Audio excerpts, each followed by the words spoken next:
Hello students. Today we'll be discussing again Gilman's yellow wallpaper. So here, as we had seen that some of you had question about autobiographical element of Gilman and this story. So we'll discuss those points today. So we had seen that Gilman had no way of knowing when she was writing that story that way back in 1892 that one day it will be regarded as classic in feminist literature. The Gothic tale of the yellow wallpaper has become just that. Although it took nearly a century to find a truly understanding audience for the story, but still it had caught the attention of the feminist. So early readers were appreciative of the sheer horror of the tale, and indeed it still stands as a wonderful example of the genre. But it was not until the rediscovery of the story in early 1970s that the wallpaper was recognized as one early feminist indictment or reflection of Victorian patriarchy.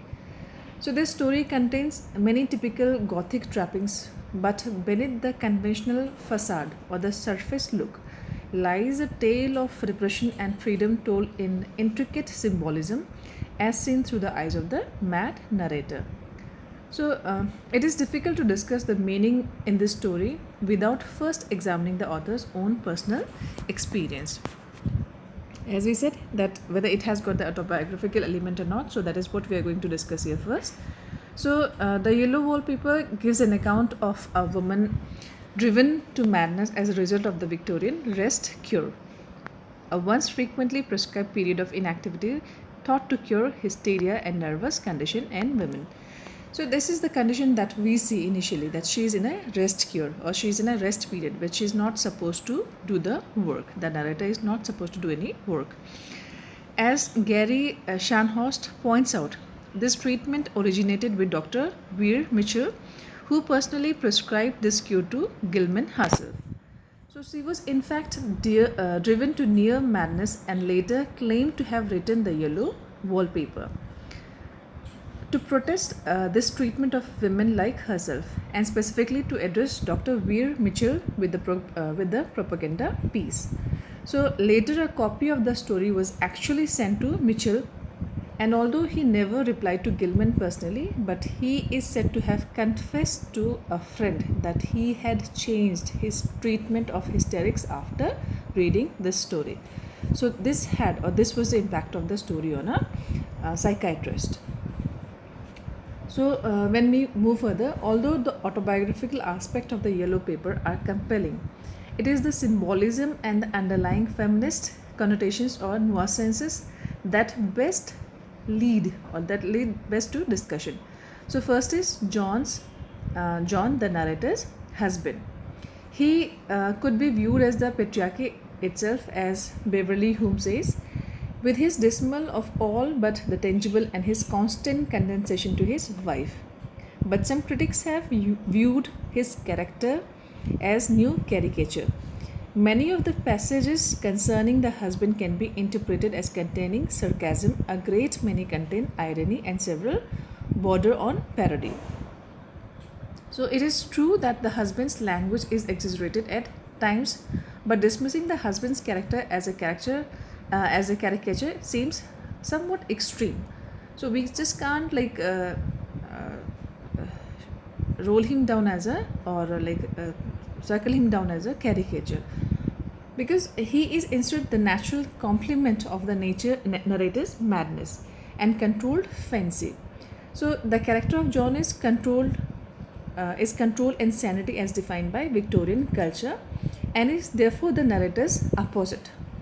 Yes. So Greg Johnson notes that John exhibits a mere obsession with the reason. Even as his wife grows mad, he is the narrator's necessary counterpart. That means he remains calm. He is not moved by the behavior of his wife. So without whose stifling influence her eventual freedom would not be gained. He is also transformed at the end of the tale in a reversal of traditional Gothic roles, because it is he, not a female, who faints when confronted with the madness. So the central The central to the story is the wallpaper itself. It is within the wallpaper that the narrator finds her hidden self and eventual damnation on freedom. So her obsession with the paper begins subtly and then consumes both the narrator and the story that we have seen or that we had read in the story. So once settled in the long empty ancestral estate, a typical Gothic setting, which was obviously of the house where she was living, the narrator is dismayed to learn that her husband has chosen the top floor nursery room for her. In spite of everything, all the beautiful rooms, she was confined in that particular room. So the room is prepared in horrible yellow paper, the design of which commits every artistic sin in the story. So this design begins to fascinate the narrator and she begins to see more than just the outer design. At first, she sees bulbous eyes and the absurd unblinking eyes everywhere. Phrases suggestive to John Bach of Panopticon, an alternative prison developed by Jeremy Bentham in 19th century to replace the dank English prison of the time. So further, according to Bach, this new prison, as described by Michael Foucault, is indiscipline and punishment, involved observance of prisoner at all times. That means it was made of glass and the prisoner could be seen from all the side.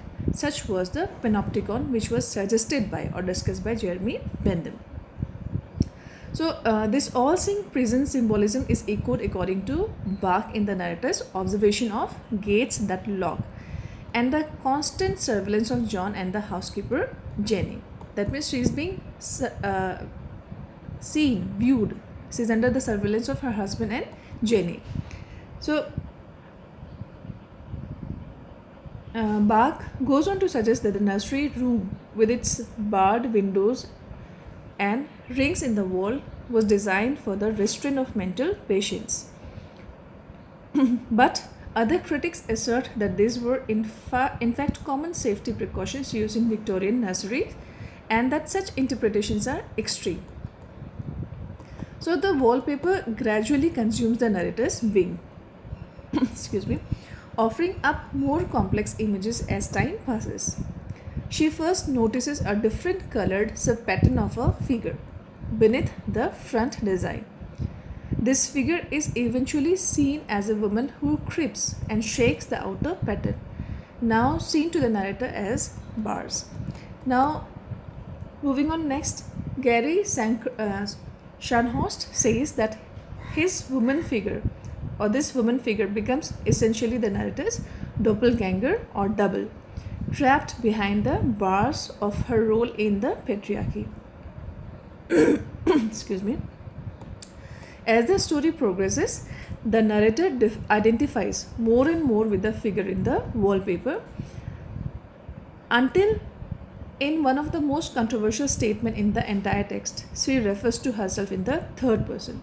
Yes, we have seen that it is sort of autobiography. She is narrating the story, the entire story. But at one point of time, she refers to herself in third person. And this statement the narrator says is, "I have got out at last, said I, in spite of you, Jane." So these statements allow for many different interpretations, some of which change the entire nature of the story or at least the very ending. So probably the most common interpretation of this line assumes Jane to be the previously unmentioned name of the narrator. Yes, so this seems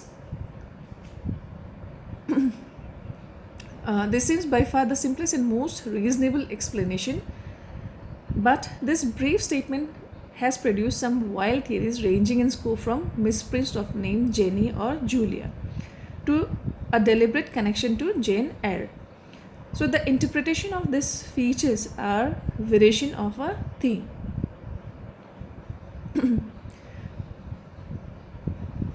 Excuse me, ranging from an image of neither static sexuality to a sexuality of crucifixion. This statement rings true regarding Victorian sexuality. It was as immobile as the unmoving bedsheet. So Here we see first the comparison with Jane Eyre. Then there are like indeed parallels between the mad woman in Jane Eyre and the madness exhibited by the narrator in the yellow wallpaper. But it seems unlikely that the more unusual theories would bear up under close scrutiny. With that in mind, we will assume for convenience sake that the name Jane does in fact refer to the narrator's name herself. So another feature of the prison or the nursery in which the narrator observes herself or the wallpapers is heavy bedsheet which is nailed to the floor, which was described as static sexuality by Scharnhorst and sexual crucifixion by Johnson.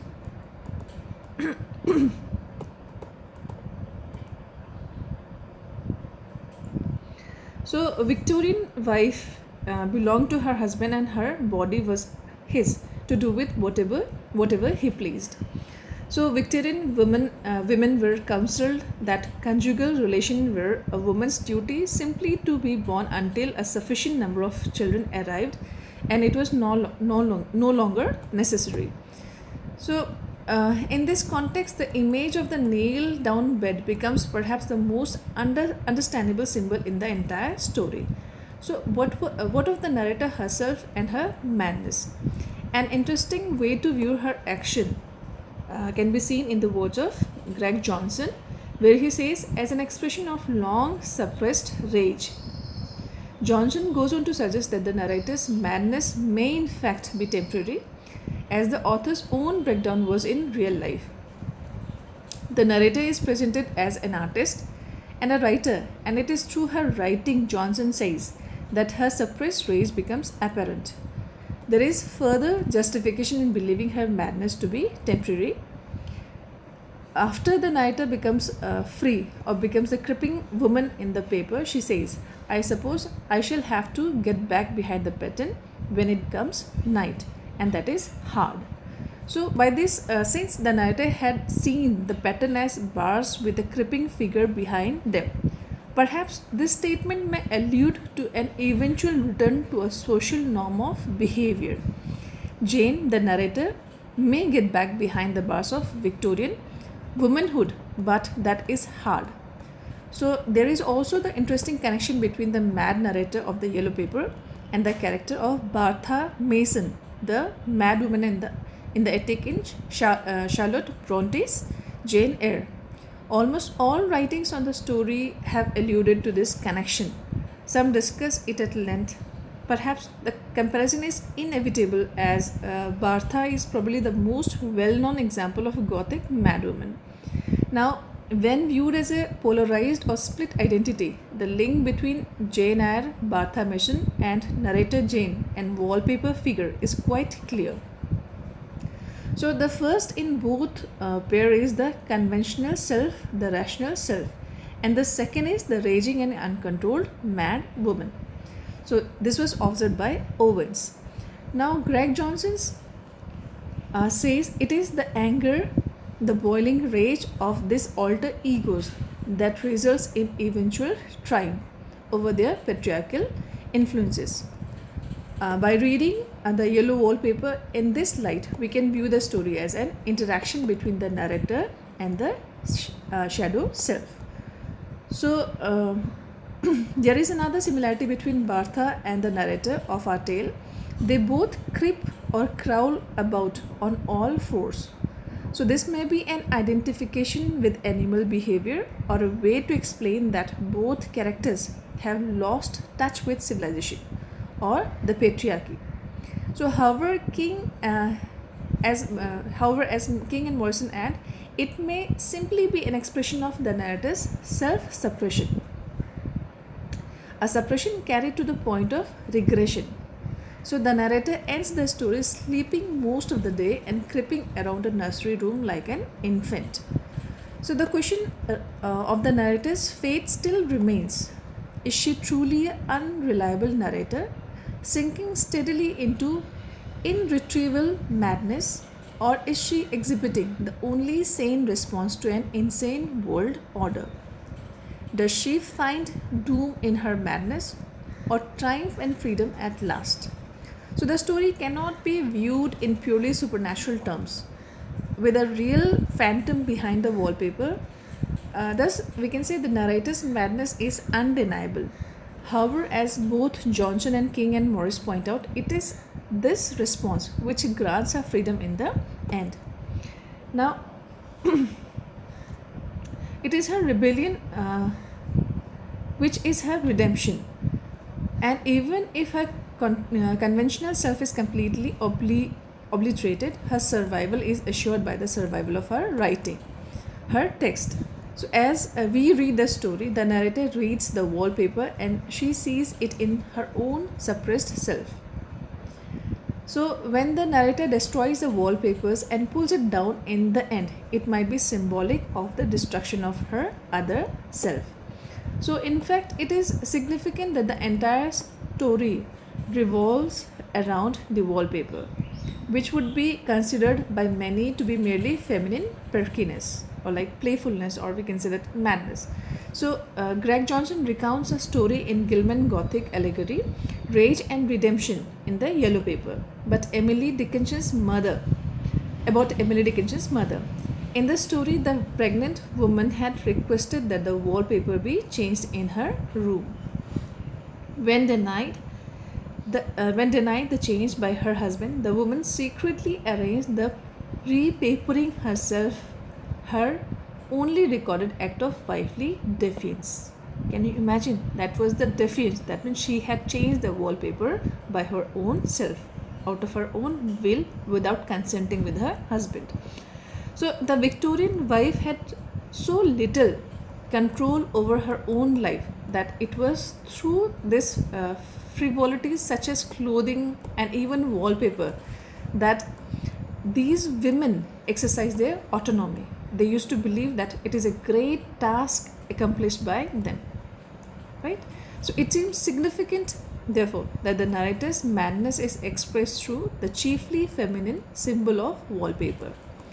So the Yellow Wallpaper, though a wonderful and frightening Gothic tale, will probably continue to be thought of in feminist terms, and probably rightly so, because modern women, by reading such texts, can gain a new perspective on our present situation.